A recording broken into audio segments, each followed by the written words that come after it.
If you want to know what happens when a desperate rancher meets a woman who can outbuild any man in Montana Territory, stay with me. And if you're watching from your own piece of frontier, whether that's a ranch, a homestead, or just the spirit of one, drop a comment and subscribe. This story gets wild. Within days, Ben revised every assumption he'd ever made about women and work. Kate Hayes rose before dawn, ate standing up, and was hauling equipment before he'd finished his coffee. She worked with violent efficiency, measuring, cutting, fitting with movements so practiced they looked like warfare against entropy. She also sang while she worked. Old songs that rose through the pine trees like smoke. Emma became her shadow. Every afternoon after lessons, she'd trudge out to help, which mostly meant handing Kate tools and asking endless questions. She's good with children, Diego, his foreman, observed one day. She's good at everything, Ben admitted, then caught himself.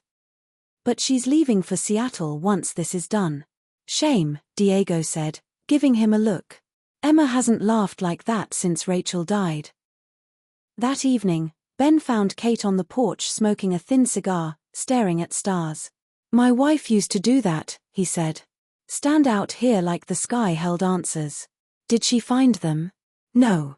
Fever doesn't care about answers. Kate exhaled smoke. I'm sorry. Silence.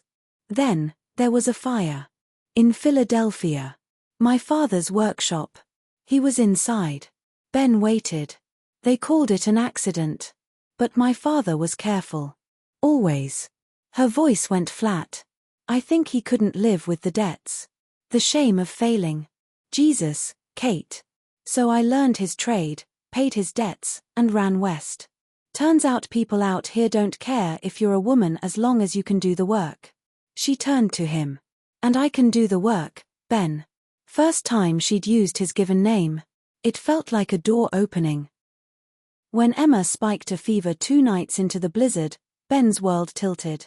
Rachel had felt like this, hot, fragile, slipping away. Ben. Kate's hand gripped his arm. Look at me. Emma's breathing is clear. This isn't the same fever. You don't know that. I know fear when I see it. Her grip tightened.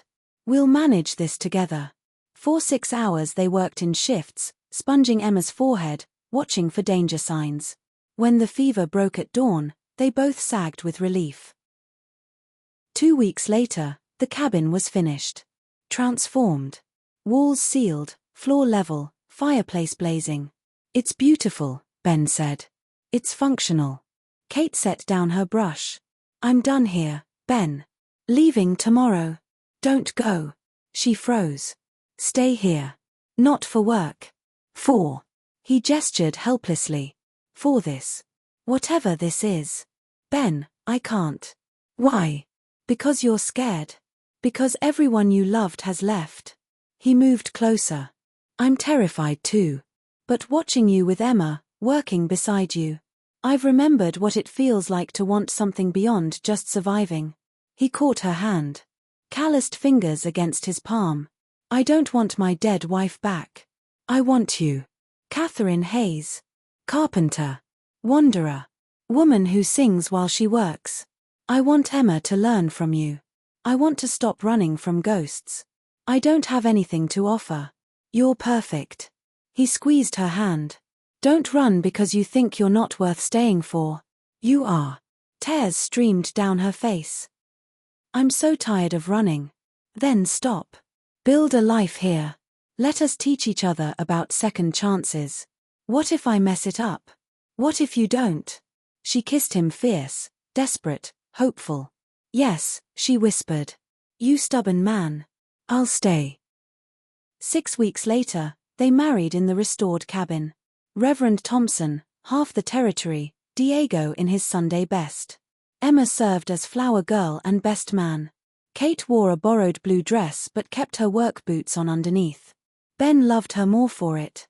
When the guests left and Emma fell asleep on a pile of coats, Ben and Kate stood watching the stars. No regrets, he asked. Not one. She smiled. What should we build next? Ben thought about the ranch spreading before them. About Emma sleeping peacefully. About years filled with possibility. How about a future? Sounds like a good project. She kissed him. Probably take us the rest of our lives. I'm counting on it.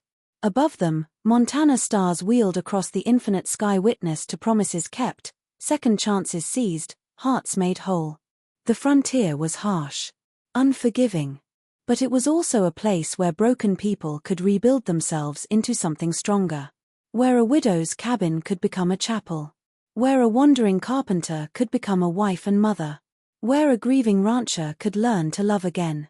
In Montana Territory, 1880, second chances were as real as the mountains. And just as permanent. If this story grabbed you, there's another one waiting that's even better. Click the video on your screen right now. And subscribe, because stories like these don't tell themselves. Drop a super chat if you want to help us keep the frontier alive. Thank you for being here.